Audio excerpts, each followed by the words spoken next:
This type of colorimeter, though a little bit imposing in form factor, is very easy to carry because of its lightweight. On the left side of the meter, we have a slight power button. Push it upward to start it up.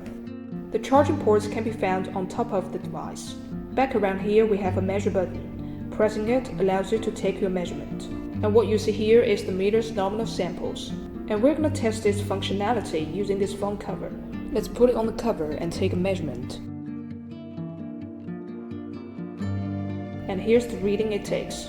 So how do we use it for sampling? There is a prompt here which says sample measurement with a small enter. So let's hit this enter key to enter this mode. And we want to take a look at another part of the phone case.